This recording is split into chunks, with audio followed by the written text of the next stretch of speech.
जो पानी से नहाएगा वो लिबास बदल सकता है। जो पानी से नहाएगा वो सिर्फ लिबास बदल सकता है, और जो पसीने से नहाएगा वो इतिहास बदल सकता है। जो पसीने से नहाएगा वो इतिहास बदल सकता है। Welcome to mathematics easy way. मैं पवन सर आप सभी का स्वागत करता हूं। तो आज हम लोग पुनः क्लास 7वीं का मैथ्स को आगे बढ़ाने आए हैं। जैसा आप जानते हैं कि अभी तक हमने चैप्टर नंबर 2 कंप्लीट कर चुके हैं। चैप्टर नंबर 3 हमें स्टार्ट करना है, जिसका नाम है मसावी लसावी। ये बहुत ही कॉमन चीज है जो अक्सर 10वीं तक बच्चे पहुंच जाते हैं, लेकिन इस चीज को नहीं सीख पाते हैं। सीख तो 7वीं में जरूर जाते हैं, लेकिन आगे जैसे क्लास में बढ़ते हैं तो वह इसका यूज नहीं करते हैं, जिसकी वजह से वो क्या होते हैं, इस चीजों को भूल जाते हैं। जबकि ये सबसे गणित का बहुत ही मुख्य भाग है जो हर बच्चे को आना चाहिए, जिसका नाम है मसावी लसावी, HCF एंड LCM। LCM का नाम बहुत बार सुना होगा, HCF का नाम लोग कम सुनते हैं, लेकिन LCM का नाम बहुत सुनते हैं। तो HCF मतलब होता है हाईएस्ट कॉमन फैक्टर, और LCM का मतलब होता है लीस्ट कॉमन मल्टीपल। उसके बारे में हम लोग बाद में पढ़ेंगे क्योंकि आगे चैप्टर में है। और मसावी लसावी भी उसी प्रकार से, मतलब जैसे आपको ज्ञात करना सीखेंगे, तो उससे पहले क्या करेंगे, कुछ बेसिक चीजें ज्ञात करेंगे। बेसिक चीज पढ़ेंगे जो हमने संख्याओं के बारे में छोटी क्लास में भी पढ़ा है। छोटी क्लास यानी 6वीं या 5वीं में भी पढ़ा है, लेकिन उसे फिर से क्या किया गया है, पुनरावर्तन के रूप में दिया गया है। उस चीज के बारे में हम लोग क्या करेंगे, पढ़ेंगे। तो आगे स्टार्ट करने से पहले मैं यही कहूंगा, अगर अभी आप चैनल से जुड़ रहे हैं या पहले से जुड़े हुए हैं और आपने अभी तक वो लाल रंग के सब्सक्राइब को बटन को नहीं दबाया है, तो कृपया करके उसे क्या करिए, दबा दीजिए। और जब वहां घंटी की बटन आए तो उसमें ऑल को क्या करिए, प्रेस कर दीजिए, और वीडियो को पूरा देखिए। अच्छा लगा तो लाइक भी क्या करिए, कर दीजिए। आपका बहुत बहुत धन्यवाद। तो चलिए आगे स्टार्ट करते हैं। सबसे पहले हम लोग क्या करेंगे, बहुत सारी बेसिक चीजें यहाँ पे मैंने लिखी है। इन चीजों को हम क्या करेंगे, एक बार नजर डालेंगे यानी कि रिवाइज करेंगे। और इसके बाद हम लोग क्या करेंगे, प्रश्न संग्रह 10 को हल करेंगे। प्रश्न संग्रह 10 अगर आपने इसको समझ लिया तो चुटकियों में क्या करेंगे, उसको हल कर लेंगे, क्योंकि सारी बेसिक चीजें मैंने यहां लिख दिया है। इसी में सारे उत्तर हैं प्रश्न संग्रह 10 के। तो सबसे पहले हम लोग समझते हैं, पहला टारगेट हमारा है सम संख्या, जिसे बोला जाता है इवन नंबर। ये 10वीं तक के बच्चों तक आपको काम आएगा, इसलिए इन संख्याओं के बारे में तो आपको हमेशा काम आता है। ये आपको इसलिए क्या होना चाहिए, अभी से ही पढ़ के रखना चाहिए। तो सम संख्या मतलब होता है ऐसी संख्या जिसमें सिर्फ ऐसी संख्या जो क्या हो, 2 से विभाजित हो, सिर्फ नहीं, ऐसी संख्या जो क्या हो, 2 से विभाजित हो जाए। यानी उस संख्या में क्या होना चाहिए, 2 से भाग जाना चाहिए। और उसकी पहचान बताऊं तो कोई भी संख्या कितनी भी बड़ी रहने दो, कितनी भी छोटी रहने दो, अगर उस संख्या के इकाई के स्थान पर 0 हो, 2 हो, 4 हो, 6 हो, 8 हो, इन 5 में से कोई भी संख्या रहने दो, कहां पर मैं बता रहा हूं, इकाई के स्थान पर, तो वह संख्या हमेशा क्या होगी, 2 से विभाजित होगी, और वह संख्या क्या होगी, सम संख्या होगी। जैसे मैंने यहाँ उदाहरण लिखा है, देखो 2 आखिरी एक ही अंक है, वो भी अंक में क्या है, 2 है, 4 है, 6 है, 8 है, और आखिरी में देखो यहाँ 0 है। तो जिन संख्याओं के आखिरी में 2, 4, 6, 8 और 0 होते हैं, वह सब की सब संख्या क्या होती है, 2 से विभाजित होती है। तो 2 से विभाजित है या नहीं, इसके लिए सिर्फ आपको उसका इकाई स्थान देखने का। जैसे मैंने अभी देखो यहाँ पे लिखा है 44 के आखिरी में क्या है, 4, यानी कि 2 से विभाजित है। 52 लिखा है, 52 के आखिरी में क्या है, 2, यानी कि ये क्या है, 2 से विभाजित होगी, यानी ये सम संख्या है। 56 के आखिरी में क्या है, 6, यानी कि इसमें 2 से भाग जाएगा, और इसलिए क्या हो गई, सम संख्या। तो जिस संख्या की इकाई के स्थान पर 0 होता है, 2 होता है, 4 होता है, 6 होता है, 8 होता है, इनमें से कोई भी अंक रहने दो, तो इसका मतलब है उसमें 2 से भाग जाएगा, और जिस संख्या में 2 से भाग जाता है उसे कहा जाता है सम संख्या। और ठीक इसी का उल्टा कौन है, विषम संख्या, जिसे बोला जाता है ऑड नंबर। इसे क्या बोला जाता है, इवन नंबर, और इसको क्या बोला जाता है, ऑड नंबर कहा जाता है। तो ऑड नंबर मतलब जिसमें 2 से भाग नहीं जाए, किसी और से भाग जाए चलेगा, लेकिन 2 से भाग नहीं जाए, तो ऐसी संख्या को क्या बोलते हैं, विषम संख्या।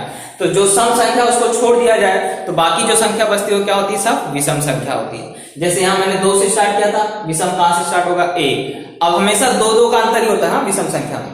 1, 3, 5, 7, 9, 11, 13, 15, 17, 19, 21, 23, 25, 27, 29, 31, 33, ऐसे आपको एक संख्या छोड़ करके दूसरी जो संख्या रहेगी वो क्या रहेगी, सब विषम संख्या रहेगी।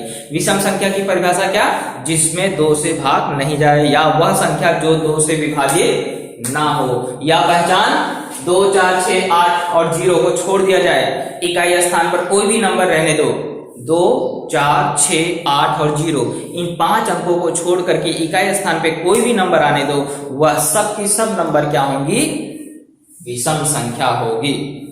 अब आते हैं भाज्य संख्या, जिसे बोला जाता है कंपोजिट नंबर। भाज्य संख्या यानी कि जिस संख्या के 2 से अधिक विभाजक हो, 2 से अधिक संख्याएं उस वह संख्या से क्या हो, विभाजित हो, वह संख्या से विभाजित होती हैं, तो वह सारी की सारी संख्या क्या कहलाती हैं, भाज्य संख्याएं। जैसे मान लीजिए 15 किस किस पहाड़े में आता है, 1 के पहाड़े में। 1 से सब हो, कोई भी संख्या रहने दो वो 1 से भाग जाता है, तो इसलिए 1 हो गया, 1 में भाग जाता है, 3 में भाग जाता है, 5 में भाग जाता है, 15 में भाग जाता है, यानी 4 संख्याओं से भाग जा रहा है, तो इसका मतलब वो क्या हो गया, भाज्य संख्या। तो जिस संख्या के 2 से ज्यादा विभाजक होंगे वह सारी की सारी संख्या क्या होगी, आपको भाज्य संख्याएं होंगी। जैसे मान लीजिए अभी हम लोग 30 ले लेते हैं। 30 किस किस पहाड़े में आता है, पहले 1 ले लोगे, 2 के पहाड़े में भी आएगा क्योंकि आखिरी में 0 है, तो इसका मतलब 2 के पहाड़े में आएगा। 3 के पहाड़े में भी आता है, 3 दहामा 30 होता है। इसके बाद 5 के पहाड़े में आता है, 5 छक 30 होता है। 6 के पहाड़े में भी आता है, 6 पंचे 30 होता है। और 15 के पहाड़े में आता है, 10 के पहाड़े में आता है और 30 के पहाड़े में आता है। तो इतने सारे उसके विभाजक हो गए, तो इसका मतलब ये क्या हो गया, 30 क्या हो गई, एक भाज्य संख्या। तो जिस संख्या के 2 से ज्यादा विभाजक हो, यानी कि 2 से अधिक पहाड़ों में आता हो, तो वह संख्या क्या कहलाती है, हमेशा भाज्य संख्या कहलाती है। और सबसे मेन टॉपिक जो आपको इस पार्ट में पढ़ना है वह है अभाज्य संख्या। अभाज्य संख्या मतलब जिसके सिर्फ 2 विभाजक हो, ना 2 से कम ना 2 से ज्यादा। जिस संख्या के 2 विभाजक हो, सिर्फ 2 विभाजक हो, वह संख्या क्या कहलाती है, अभाज्य संख्या। तो 2 विभाजक कौन, एक तो 1 होगा और दूसरा वही नंबर। जैसे अभी आप मान लीजिए 17 किस पहाड़े में आता है, 1 के पहाड़े में आता है और सिर्फ 17 के पहाड़े में आता है। यानी जो संख्या दिया है वो उसी पहाड़े में आता हो और 1 के पहाड़े में आता हो। जैसे मैं बोलूं 27 ज्यादा है, 27 की विभाजक क्या है, ज्यादा है। 1 के पहाड़े में भी आता है, 3 के पहाड़े में भी आता है, 9 के पहाड़े में भी आता है और 27 के पहाड़े में आता है। इसका मतलब वो भाज्य संख्या है, अभाज्य संख्या नहीं है। वहीं अगर मैं बात करूं 29, तो 29 सिर्फ 29 के पहाड़े में आता है और 1 के पहाड़े में आता है, सिर्फ 2 विभाजक हुए, यानी 29 क्या हो गया, अभाज्य संख्या हो गई। तो अभाज्य संख्या मैंने कुछ यहाँ लिख के रखा है और यहाँ पूरा मैंने 100 तक लिखा है। आपको यही नंबर्स याद करके रखना है इस पार्ट के लिए। 1 से लेकर 100 तक के बीच की सभी अभाज्य संख्या टोटल 25 होती है, ये संख्या आपको याद होनी चाहिए। तो आप प्रश्न संग्रह 10 को आसानी से क्या कर सकते हैं, हल कर सकते हैं। उसे हम लोग बाद में देखते हैं। इसके बाद अगला टॉपिक आता है सअभाज्य संख्या। सअभाज्य संख्या किसे कहा जाता है, जिन 2 संख्याओं के सामान्य विभाजक सिर्फ 1 हो, सिर्फ 1 हो। मतलब ऐसी 2 संख्या चुनो जिसमें सिर्फ आपको 1 के अलावा और कोई कॉमन नंबर नहीं मिल रहा हो, यानी दोनों के विभाजक लिखो। जैसे मान लीजिए अभी मैं ले लेता हूं 3 और 4, 3 के विभाजक 1 और 3, 4 के विभाजक 1, 2, 4, तो दोनों में कॉमन क्या आ रहा है, सिर्फ 1 आ रहा है। तो जिस संख्या के सिर्फ 2 विभाजक हो उसे कहा जाता है, जिस संख्या के आपको क्या हो, सिर्फ 1 सामान्य विभाजक हो, जिन संख्याओं के सिर्फ 1 सामान्य विभाजक हो उन्हें कहा जाता है सअभाज्य संख्या या सापेक्ष मूल संख्या कहा जाता है। जैसे 3, 4 हो गया, 4 और 7 ले लीजिए। 4 और 7 में देखिए, 4 में किससे भाग जाता है, 1 से भाग जाता है, 2 से भाग जाता है, 4 से भाग जाता है और 7 में किससे भाग जाता है, 1 और 7। तो कॉमन नंबर क्या मिल रहा है, सिर्फ 1 मिल रहा है, यानी ये क्या हो गया, सअभाज्य संख्या। तो ऐसी 2 संख्याएं जिसका सामान्य विभाजक सिर्फ 1 हो तो उसे कहा जाता है सअभाज्य संख्या। जैसे मान लीजिए आप ले लीजिए 7 और 9, तो 7 किस में भाग में आता है, 1 और 7 में। 9 किस में आता है, 1, 3, 9। तो कॉमन क्या हुआ इसमें 1 हुआ। इसका मतलब ये क्या हो गया आपको सअभाज्य संख्या हो गई। इसके बाद अगला टॉपिक आता है अभाज्य युग्म संख्याएं। अभाज्य युग्म संख्या मतलब वो दोनों अभाज्य होने चाहिए और उनके बीच का अंतर 2 होना चाहिए। तो जिन दो अभाज्य संख्याएं मतलब दोनों संख्याएं क्या होनी चाहिए अभाज्य होनी चाहिए, लेकिन उनके बीच का अंतर कितना हो 2 हो, तो ऐसी संख्याओं को बोला जाता है अभाज्य युग्म। जैसे देखो 3 भी अभाज्य संख्या है, 5 भी अभाज्य संख्या है, अंतर कितने का है दोनों में 2 का है। 11 भी अभाज्य संख्या है, 13 भी अभाज्य संख्या है, तो अंतर कितने का है 2 का। 17 भी अभाज्य संख्या है, 19 भी अभाज्य संख्या है, लेकिन अंतर कितने का है 2।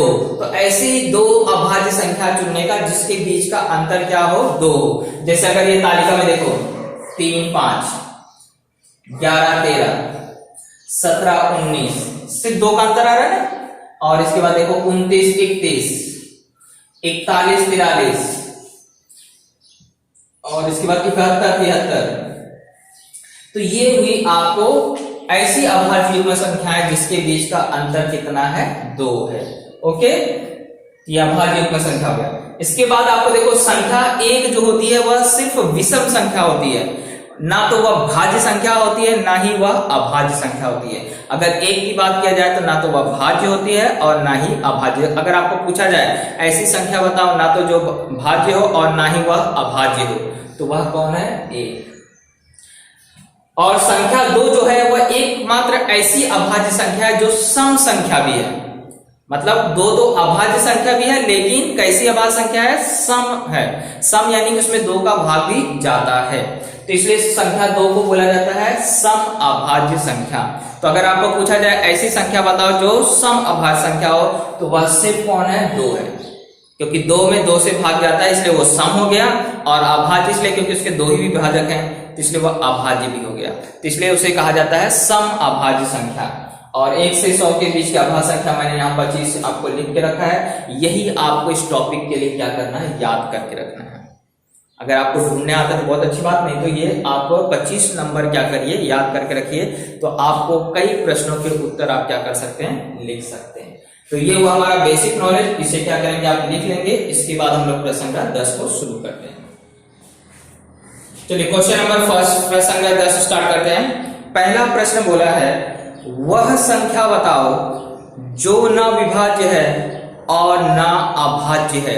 तो अभी देखिए मैंने यहां लिखा है संख्या 1 ना तो भाज्य है और ना ही अभाज्य है।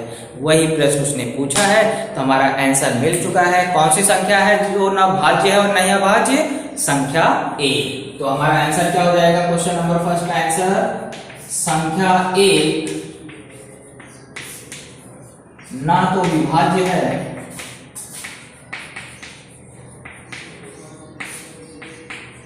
और ना ही अभाज्य है।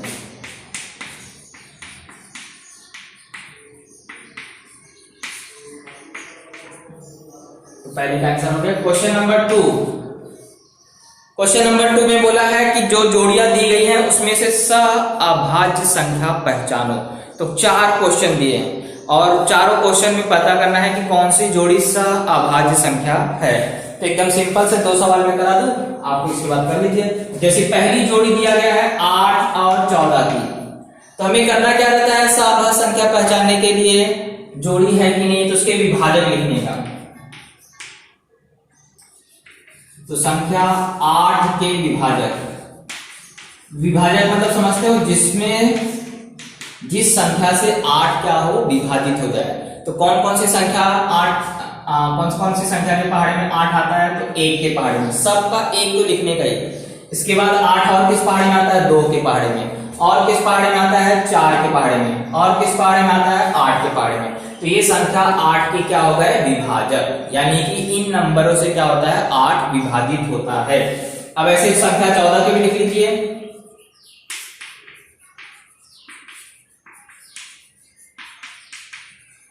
तो संख्या 14 के विभाजक सबका 1 रहेगा ही रहेगा। इसके बाद देखो 14 2 के पहाड़े में भी आता है, 7 के भी पहाड़े में आता है और 14 के पहाड़े में भी आता है। तो ये 14 के विभाजक हो गए। इन पहाड़ों में क्या होता है 14 आता है। अब इनमें कॉमन ढूंढिए सामान्य विभाजक।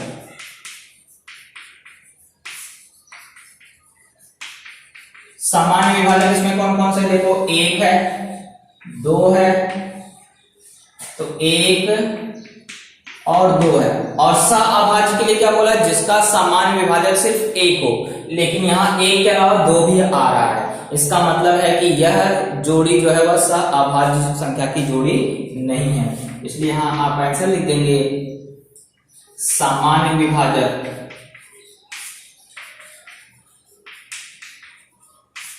एक से अधिक है,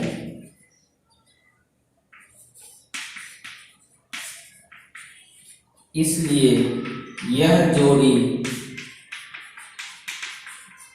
सअभाज्य संख्या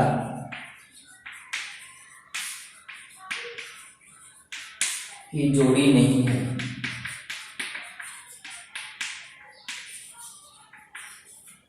ओके, हर एक में क्या करना है, जो जोड़ी दिया है उसके विभाजक लिखिए, और विभाजक में देखिए कौन दोनों में समान आ रहा है। तो अगर सिर्फ एक समान आया तो इसका मतलब वह जोड़ी क्या कहलाएगी, सअभाज्य की जोड़ी कहलाएगी। लेकिन एक के अलावा और कोई भी नंबर उसमें अगर सामान्य आ रहा है तो वह सअभाज्य की जोड़ी नहीं कहलाएगी। ओके, तो इसे क्या करती है, लिख लीजिए। क्वेश्चन नंबर 2 का बाकी का सवाल, पहले में बोला है 4, 5, ये आपको सअभाज्य संख्या की जोड़ी है या नहीं। तो हमने 4 के विभाजक ढूंढे, 4 किस किस पार्ट में आता है, 1, 2, 4, और 5 के विभाजक क्या हुए, 1 और 5। समान विभाजक क्या मिला, 1। इसका मतलब ये जोड़ी क्या होगी, सअभाज्य संख्या की जोड़ी होगी।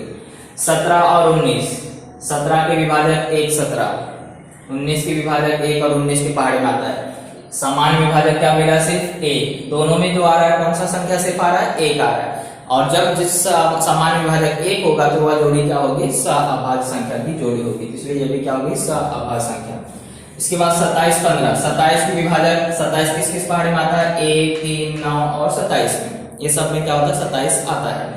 15 के विभाजक 1, 3, 5, 15, तो दोनों में देखो 1 से ज्यादा विभाजक आ रहा है, 1 तो आ ही रहा है लेकिन 3 भी आ रहा है। तो जहां आपको 1 से अधिक विभाजक होंगे तो वह क्या होगा, आपको सअभाज्य संख्या नहीं होगी।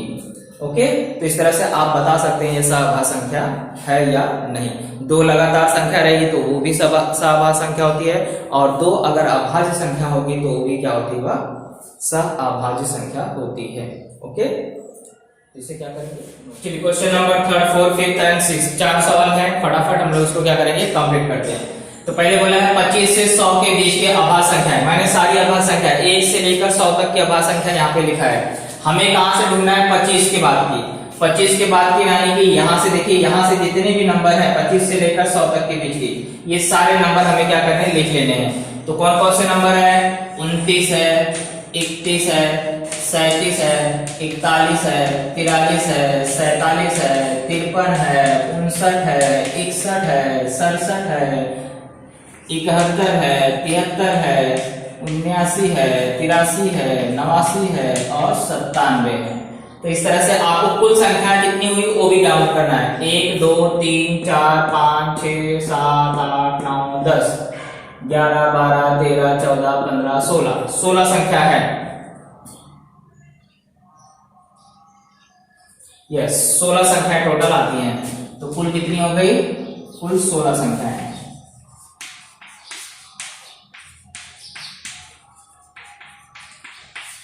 तो इस तरह से 1 से 100 के बीच की अगर अभाज्य संख्या आपको याद है तो आप किसी के भी बीच की संख्या लिख सकते हैं। 25 से 30 की बोलेगा, या 25 से 50 के बीच की बोलेगा, 50 से 100 के बीच की बोले, किसी की बोले, वह आसानी से क्या कर सकते हैं, आप लिख सकते हैं। अब 51 से 100 के बीच की सभी अभाज्य युग्म संख्या लिखनी है, सिर्फ अभाज्य संख्या नहीं, अभाज्य युग्म। अभाज्य युग्म मतलब क्या, ऐसी 2 अभाज्य संख्या जिसके बीच का अंतर कितना हो, 2 का अंतर हो, यानी कि एक छोड़ करके दूसरी क्या हो, अभाज्य संख्या, वो भी 50 के ऊपर का बोल रहा है। 51 से लेके स्टार्ट करना है। तो देखो 53, 59 नहीं, 59, 61, दोनों में कितने का अंतर है, 2 का। तो पहली जोड़ी क्या हो गई, 59, 61।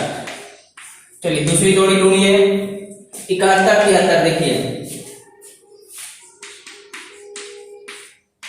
और इसके बाद कोई जोड़ी नहीं है, यही 2 जोड़ियां हैं जो क्या है, आपकी अभाज्य युग्म की जोड़ियां हैं। इसके बाद आएगा 1 से 50 के बीच की अभाज्य संख्या की 5 जोड़ियां लिखना है। बहुत सारे लिख सकते हो, और आसान तरीका क्या है, मैंने क्या बताया, सआभास संख्या कौन सी होती है, जो लगातार हो, एक के बाद एक वाली संख्या हमेशा सआभास संख्या होती है। या आप इन दोनों के बीच की आभास संख्या जितनी हो वो लिख लीजिए, जैसे 3 5, 1 से 50 का कुछ बोला, 2 3 ले सकते हैं, 3 5 ले सकते हैं, 5 7 ले सकते हैं, कोई भी जोड़ी ले लीजिए, 5 ही जोड़ियां बनाना है। चलिए मैंने लगातार वाले ले लिया, 3 4 5 6। अब दो आभास संख्या वाली ले लेता हूं, 2 3 3 5 5 7। या तो दोनों आभास संख्या ले लो या लगातार वाली संख्या ले लो, जैसे 3 के बाद 4 आता है तो 3 4 5 6 6 7 8 9, ऐसे दो कोई भी संख्या जोड़ी के रूप में ले सकते हो। तो हमें 5 जोड़ी बोला था, हमने 5 जोड़ियां लिख लिया। और लास्ट क्वेश्चन क्या बोल रहा है, ऐसी संख्या बताओ जो सम आभास संख्या है, यानी कि अभाज्य संख्याओं में कौन सी संख्या है जो सम आभास संख्या है। तो लास्ट का आंसर ये हो जाएगा, क्वेश्चन नंबर लास्ट का जो है 6 का आंसर क्या होगा, संख्या 2 एकमात्र अभाज्य संख्या है, सम आभास संख्या है। ओके, तो यहां हमारा क्या हुआ, प्रश्न 10 कंप्लीट हुआ। अब इसे क्या करेंगे आप